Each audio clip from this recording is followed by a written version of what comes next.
Mga nagdipon og basura nga mugna sa bagyong Odette nga gihanok lang sa Talisay City Hall ground, gibahig aron kapahimuslan pa.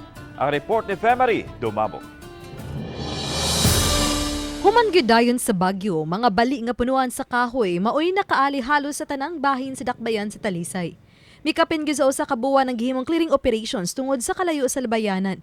Nadesisyonan sa kagamhanan nga dinhi una sa Talisay City Hall ground ipahimutang aron mas paspas ang himong clearing operation.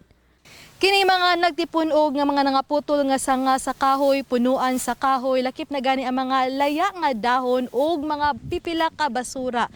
Ang hulagway sa kabangi sa bagyong Odette nga nikusukoso dinhi sa dakbayan sa Talisay.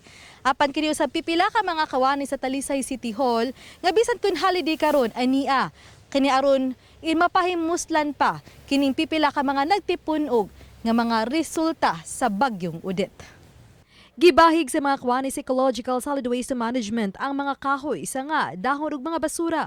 Sa hawanan sa City Hall ground, nagkaot nga magsilbi na unyang compost pit o butangan sa mga layang dahon aron mamahimong fertilizer. Dagkong kahoy ang mahimong kuhaon ni bisan kinsa nga talisaynon aron magamit isip sugnod. Pwede na siya, nakahatod namin sa BGMP, kaya usually mo na gigamit sa BGMP para luto. Pwede sa nato na mo storya mi sa mga lechon operators para masugnudan nila, magamit nila sa pagluto ng lechon. Para malinis. Sa ganit nila mo ang kaning kahoy ilain, ang kaning mga sanga ilain, ang kaning mga plastic. Amo sa ni ilabay sa basurero, ila sang hapiton diha. Nagpaday ng ilang pagbahig bisag holiday karong adlaw, human nila sugdi pagbahig sa miaging Biyernes. Kinaron usab kalikayan nga mamahimong tinubdan sa sunog ang maong mga laya nga punuan ug dahon. Wala paglaom eh.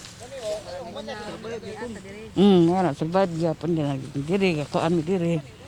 Nagserbisyo. Uban ni Jun Solon. Ako si Femery Dumabok.